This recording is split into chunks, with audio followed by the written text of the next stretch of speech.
Welcome, educators. Let's jump right into this explainer. Today, we're going to refresh, clarify, and honestly, really streamline the response to intervention, or RTI, process at BMS, the Barber Hub, for the 2026-2027 school year.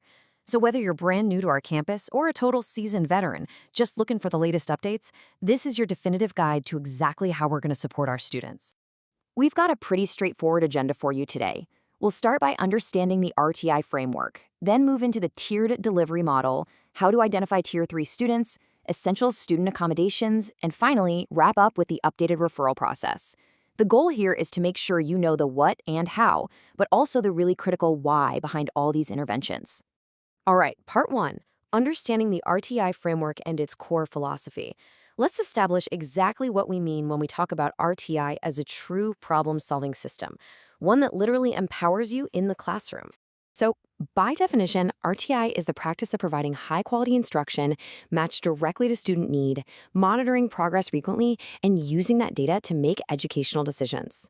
But really, it's all about structure. It's our way of guaranteeing that every single kid gets high-quality core instruction and that struggling learners aren't slipping through the cracks. We want them identified, supported, and served super early on. You know, our foundational belief here at the Barber Hub is actually incredibly simple. An essential assumption of RTI is that all students can learn and will, given the right opportunities. This isn't just some motivational poster on a break room wall, right? It is the absolute bedrock of our academic strategy. With the right opportunities and tailored interventions, every single student sitting in front of you is capable of succeeding. No exceptions. Moving right along to part 2, the tiered delivery model. This is where we talk about actions, not classifications. Now that we've got the philosophy down, let's look at the main engine of this whole system. Picture a tiered support pyramid. This represents groupings of students whose different needs are met with increasingly intensive instructional approaches. Think of this model as a proactive problem-solving system designed to boost instruction for everyone, rather than just acting as some isolated campus intervention team rushing in to put out fires. To put that into perspective, across our campus, the vast majority of our students, we're talking around 85%, find success right there at the base in Tier 1. Then, progressively smaller percentages need the specific, dialed-up supports of Tier 2 and Tier 3. Let's quickly break each of these down. So Tier 1 is our base. This is the bulk of your students, completely served by your core instructional program in the general ed classroom. Ideally, 80 to 90% of kids are going to crush it in Tier 1, simply because of your effective teaching practices and standard classroom differentiation. But for the 10 to 15% who just need a little bit more, we have Tier 2. This tier provides standard protocol interventions, usually delivered in small groups. Now remember, this is in addition to core instruction, absolutely not replacing it. It's just that extra push, helping them hit the learning rate they need to catch up to grade level expectations. And finally, at the very top, Tier 3. This is the smallest group, no more than 5 to 10% of your students. These individuals require highly individualized, seriously intensive assistance to meet those exact same goals. Now, this next point is absolutely crucial, and it requires a bit of a paradigm shift. There is literally no such thing as a Tier 2 student or a Tier 3 student. Tiers represent actions, not classifications. We don't label kids. These are just students who happen to be receiving specific actions right now based on their assessment data. And like a fluid system, they're going to naturally move up and down that pyramid throughout the year as they grow. Okay, part 3, identifying Tier 3 students, or figuring out who needs that intensive support. Let's see how this all translates into practically pinpointing who actually needs those highly individualized interventions at the Barber Hub right now. Basically, there are 2 primary pathways for a student to need Tier 3 identification. Type A, well, those are the students who unfortunately failed the STAR test last year. Type B is a bit of a different journey.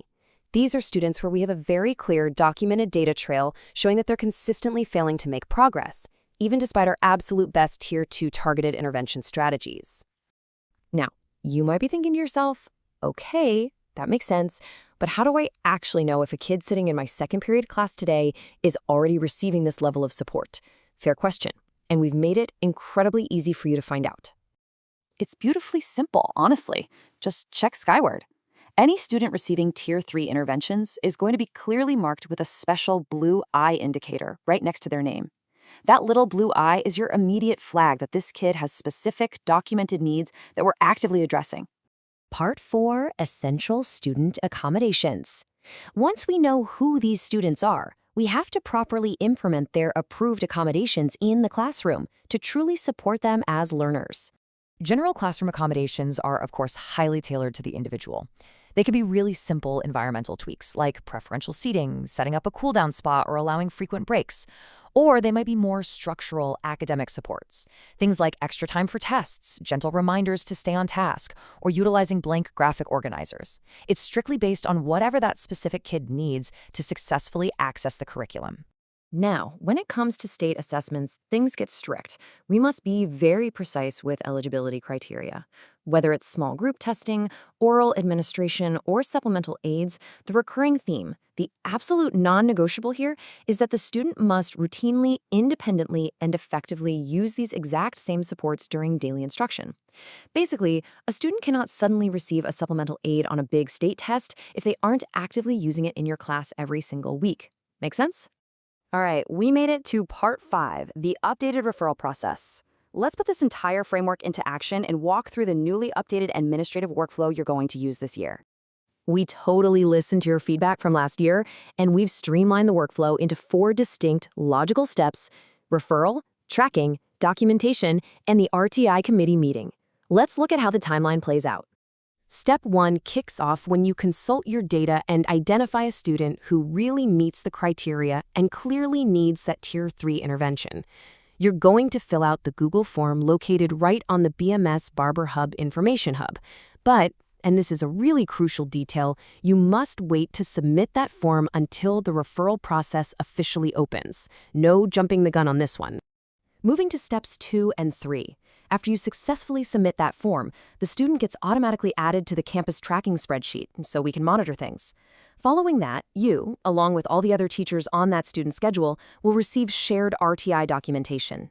Now hear this loud and clear. This shared documentation on the campus tracking spreadsheet must be completed by our firm deadline of October 1st, 2026.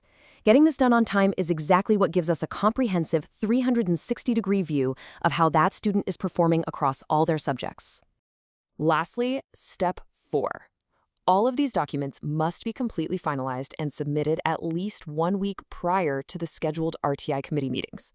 Sticking to this timeline is what guarantees that when the committee finally sits down together, they can have a truly meaningful, data-driven discussion about the absolute best interventions to put in place for that student's academic and behavioral needs. You know, at the end of the day, RTI isn't just compliance or some administrative paperwork. It is our fundamental promise to the students of the Barber Hub. We've given you the framework, the tiered model, and the specific tools to make it happen. So I'll leave you with this thought. How will you use this framework to empower every single learner sitting in your classroom this year? Thank you so much for your dedication, and let's make this an absolutely incredible school year.